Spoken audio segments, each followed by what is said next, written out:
ఆమి భగవత్పాద శంకరం లోకశంకరం.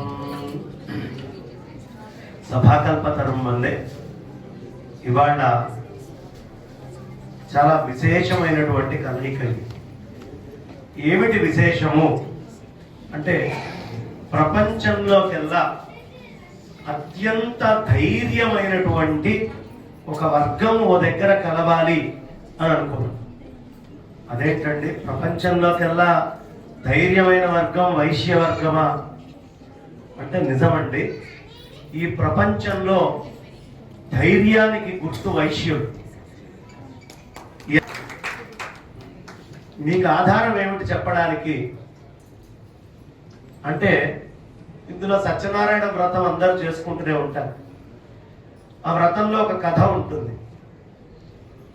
వైశ్యులు పడవలో వెళ్తూ ఉంటే ఆ పడవ నీళ్లలో మునిగిపోయిందని, దొంగలు దోచుకున్నారని, ఇలాంటివన్నీ మనం వింటూ ఉంటాం. ఒక రాజు ఎక్కడి దాకా ధైర్యవంతుడు అంటే వాడి రాజ్యం దాకా ధైర్యవంతుడు.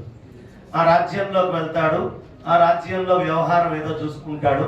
అతనికి మంది మార్బలము అంతా ఉంటుంది, ధైర్యం.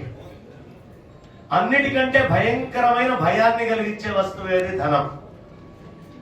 ధనము కంటే భయాన్ని కలిగించే వస్తువు ఇంకోటి లేదండి. ఎంత ధనం ఉంటే అంత భయం ఉంటుంది లోపల. వైశ్యులు ఎలా ధైర్యవంతులు అంటే, ఇక్కడి నుంచి సౌదీకి, ఇక్కడి నుంచి మొత్తం ఇరాన్, ఇరాక్ అదంతా కూడా సముద్ర ప్రాంతాల్లో ఇటు నుంచి అటు వెళ్తూ, ఊర్లు కానటువంటి ఊర్లకు వెళ్తూ, సముద్రంలో దొంగలు ఉంటారు, ఎడారుల్లో దొంగలు ఉంటారు, ఊళ్ళల్లో నుంచి వెళ్ళేటప్పుడు అడవుల్లో దొంగలు ఉంటారు. ఈ మ్యానుఫ్యాక్చర్ చేసినటువంటి వస్తువులన్నిటినీ ఇటు నుంచి అటు, అటు నుంచి మనీ ఇటు ట్రేడ్ చేయడం. ఇప్పటిలాగా బ్యాంకింగ్ వ్యవస్థ కూడా పూర్వం ఉండేది కాదు.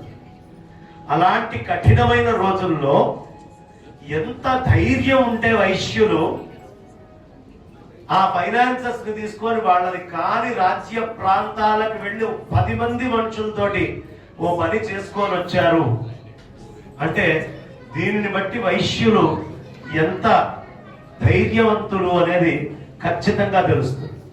తర్వాత ఈ సనాతన వైదిక ధర్మంలో వైశ్యులు, బ్రాహ్మణులు, క్షత్రియులు, అనేక వర్గాలు, మొత్తం ఇంజనీరింగ్ స్కిల్స్ అన్ని ఒడిసిపట్టినటువంటి వాళ్ళు చాలా కులాలుగా ఉన్నాయి.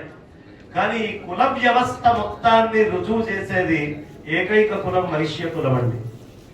వైశ్యులే ఎంత సైంటిఫిక్ గా ఈ కుల వ్యవస్థ జరిగింది అని చెప్పేటటువంటిది. ఎందుకు అంటే, మీరు ఎవరైనా హాస్పిటల్కి వెళ్ళినప్పుడు ఎనస్థీషియాలు ఇచ్చేటప్పుడు మొట్టమొదట ఒక ఎనస్థీస్టిక్ డాక్టర్ వేసేటటువంటి ప్రశ్న, మీ కులం ఏంటి అని అడుగుతాడు. ఖచ్చితంగా అడిగి తీరుతాడు.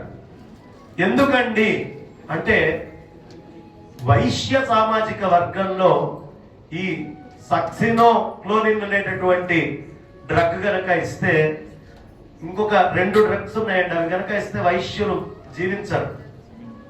కారణము, ఈ చిన్న మెదడులో పడుకోబెట్టేటటువంటి లక్షణము ఆ డ్రగ్కు ఉంటుంది. ఆ చిన్న మెదడు ఎప్పుడూ నిద్రపోకుండా నిరంతరం పనిచేసేటటువంటిది, యాక్టివ్ గా ఉండేది ఒక వైశ్య కులానికే అని సైంటిఫిక్ గా రుజువు చేశారు. జెనెటిక్ గా ఇంత అడ్వాన్స్ అయినా సరే ఈ రోజు కూడా వైశ్యులకి మాత్రమే ఆ అద్భుతమైనటువంటి వ్యవస్థ ఎంత కేటగారికల్ గా డివైడ్ అయింది. ధైర్యానికి గుర్తు కూడా ఈ కన్యకా పరమేశ్వరి అమ్మవారు ఎలాంటి తల్లి? ఆ తల్లి తాను ఉపాధిని వదిలిపెట్టి శరీరాన్ని మొత్తాన్ని అగ్నిపరం చెయ్యాలి అన్న ఆవిడ భయపడ